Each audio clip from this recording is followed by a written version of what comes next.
They go out and they beat the NBA's best team, the Jazz, on Monday. They take down the NBA's second best team, the Suns, last night. And they did that one with a rare bad game from Steph. The guy went 1 for 11 from deep. But then they look around. They get 38 from Andrew Wiggins. They get a triple-double from Draymond Green. And suddenly the Warriors are kind of unstoppable. Take a listen to Dre after the game. For a second there, we were the hunters. Then we turned into the hunted for 5-6 years, whatever it was. And now we're hunting again. And, you know, that's always a fun position to be in when you're hunting, going after everybody else. So, you know, obviously has experienced both. But I love hunting. That's fun. Oh, fun yeah, facts. baby. Talk Fun that fact. talk. He loves hunting. All right, Chris Broussard, Warriors taking down the top two teams in the league back-to-back nights. Should teams be afraid of the Golden State Warriors? Well, first of all, let me make sure that not only I heard you right, but Nick Wright heard you right. Did Andrew Wiggins have 38 points last night? What a great fourth option. I'm so excited. Yes. Yes. Wiggy. Good They for call you, him Broussard. Iggy. Wait for medals. I'm calling him Wiggy. Wait for medals. Just hold right, on. we'll Just see. hold on tight. We got about 10 We'll minutes see till how medals, but go objective ahead and you answer were. the question. Yeah. Okay. Now, look, Jenna, the Warriors are not a legitimate threat to win the West. I don't think that's any revelation. But sure, teams should be concerned about playing them because they could be a spoiler.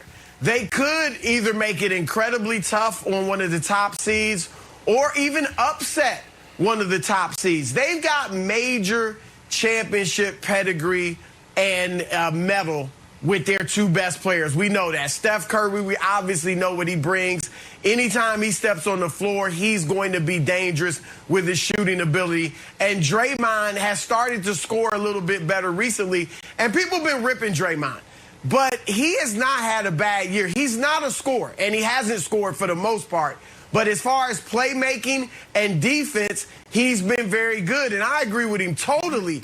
When you are in a position where you're playing with house money and nobody expects a thing from you, and if you lose in the first round or even the play-in, you're not going to really get criticized. But if you upset somebody, it's gravy and everybody's praising you. That's a great position to be in. And furthermore, there is nobody. It's a weird season with the injuries, with the condensed schedule. The seeding is not totally indicative of how good these teams are. And the best teams aren't necessarily in the best seeds. You look at the top seeds in the West. Is Utah really scaring anybody? Especially with Donovan Mitchell and Mike Conley, they'll be coming off injuries as they enter the playoffs. Is Phoenix really scaring anybody? I mean, outside of Chris Paul, nobody's got any playoff experience for the most part. Denver, Jamal Murray, we know, is out there. Second best player is Michael Porter Jr. Really kind of in his first extensive playoff experience. They're not scaring anybody. So, yeah, I think that Golden State could play a spoiler's role and, you know, ruin somebody's season or at least make it a lot tougher on them. So, sure, teams should be concerned about playing them.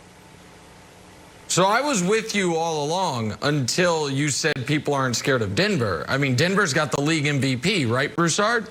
So if they got the league MVP, people should be terrified of them. You got the league MVP. No, yeah, so they should be really scary. You got the best player in basketball, and Nikola Jokic is going to get the award as the best player in basketball. So people should be scared. But certainly in the first round, we're talking about first round. Yeah, certainly in the first round, they had the MVP. So, yeah, and the year before in the first round, absolutely. But I don't want to argue with you because, well, we're talking about the first round for the Warriors. I don't think you got the Warriors going to the conference finals. Yeah. Agreed. But, yeah, that's because they don't have a league MVP. They don't. But hold on. Let's address where this is at. I do think the Warriors could absolutely upset Utah in round one. And I'm old enough to remember when I was a casual and a bad basketball fan because I didn't love Utah's ball movement and respect the Stifle Tower. But at the end of the day, we all know Utah is a regular season team, not a playoff team. Their best offensive weapon is going to be getting back from injury right when the playoffs begin. And if Golden State ends up the 8 seed, which I think they likely will, that is a disaster for Utah. It is almost nothing to gain, everything to lose, and they will be a 1 versus 8 where the 8 has the best player in the series. I also do think that while Draymond Green at this point in his career is not a super useful regular season player, as Draymond has said before, there's 82-game players and there's 16-game players. I am a 16-game player. I think Draymond is incredibly useful in the right matchup again in the postseason.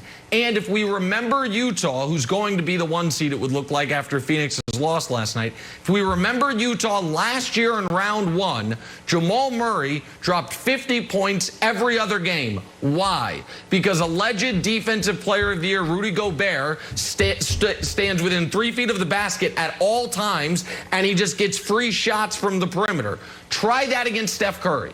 While Rudy Gobert might be a great defensive player to have if you're going up against a team such as Milwaukee, he is not super useful against Golden State because Golden State is just going to say, okay, we're going to run pick and rolls. You can't switch it because of Gobert, and Steph's going to have his heyday with you. So, Brandon, I think that there is a very specific team that should be afraid of the Warriors. That is the Jazz, and that's the team they are most likely to face if they do make it to the postseason, which I think they will.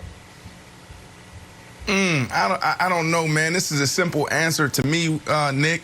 I mean, play-in game, yes. It's one game. You got Steph Curry. You go back to his Davidson season years when he led their team to the Elite 8 in the NCAA tournament. This dude is known for the big shots and big games. So play-in game, yeah, you should be nervous. I don't care who you are in the NBA. But we're talking about a 7-game series. They just don't have enough. To me, that's the answer.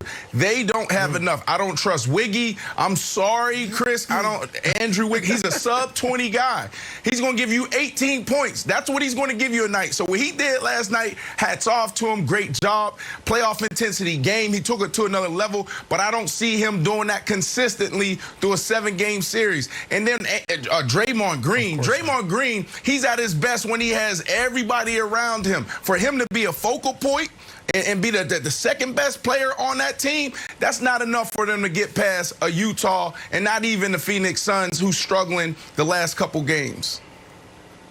See, here's my take on it, Broussard. I think the Suns were okay losing the way they did. If Andrew Wiggins needs to score almost 40 points and we lose, they're like, all right. If Draymond's got to have a triple-double and we lose, they're like, okay, we are not going to let Steph beat us. They decided to swarm Steph. He went 1 for 11 from 3. He was 7 for 22 from the field, and they just collapsed on him. They're playing a triangle defense. It's like Phil Jackson, but the opposite. Oh, 3 guys around him. Let's move the ball around. Uh-oh, maybe Steph gets it again. Oh, we got 3 guys on you. Let anyone else take the shot and beat us, and they were okay with that. I think this is at the end of the game. We got 3's not enough. Let's put 4 guys on him.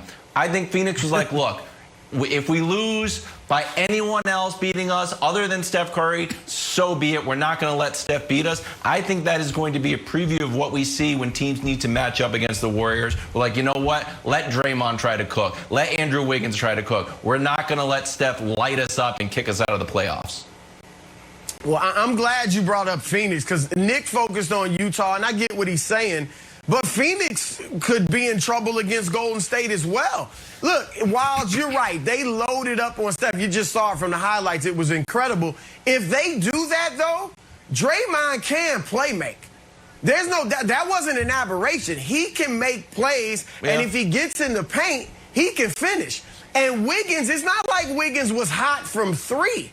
Again, if your defense collapses on Steph to the degree that they did last night, Wiggins can get in the lane and make plays. He is a scorer. He's not a good shooter, but he's actually shot decently this year from 3. He can be streaky. Yep. He's 38% from there. But he can get in the lane and score if your defense is going to be that jumbled up because you're so focused on Steph. And then the Jordan Poole could get hot. The Warriors didn't shoot well from three last night either. They were 11 for 27, I believe. So not only should Utah be worried about Golden State, but Phoenix, I'm sorry, Brandon.